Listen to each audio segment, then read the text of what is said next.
So hey guys, শুভ সকাল সবাইকে। তো এখন হচ্ছে দুপুরবেলা। তো আজকে ব্লগটা দুপুরবেলা থেকে স্টার্ট করছি।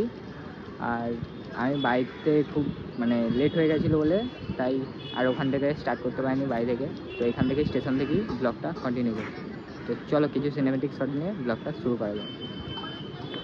কত কি বলতে বাকি, কতটা চলতে বাকি, তোর চোখে জানতে কতটা বলতে বাকি, তোকে পেতে সবার হাতে যাবো নিচে নির্বাস। তো এখন এসেছি গ্রামের সাইডে। তো দেখো জাস্ট জায়গাটা দেখো, জাস্ট একদম প্রেমে পড়া যাওয়ার মতো একদম, ঠিক আছে। তো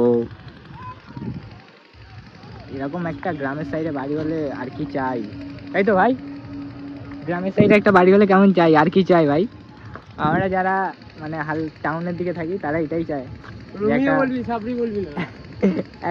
যে একটা গ্রামের সাইডে বাড়ি হবে। এই ওয়েদারটা দেখো ভাই, ঠিক আছে। আর এখানে নিচে রেল লাইন। তো একটু ঘুরি, তারপর তোমাদের সাথে ভিডিওটা শেয়ার করছি।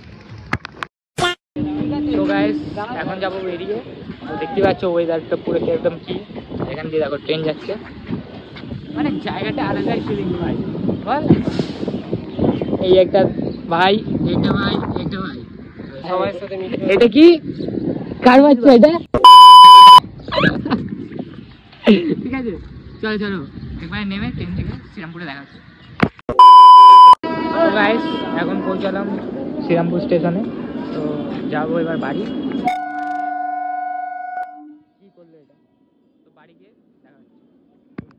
সো বৃষ্টির জন্য ব্লগটা কন্টিনিউ করতে পারিনি স্টেশন থেকে। আর আমিও চলে এসেছি বাড়ির সামনে। তো ভিডিওটা ভালো লাগলে লাইক শেয়ার করে দিও, আর সাবস্ক্রাইব করতে ভুলবে না। তো দেখা হচ্ছে তোমাদের সাথে নতুন একটা ব্লগে। ততক্ষণের জন্য টাটা।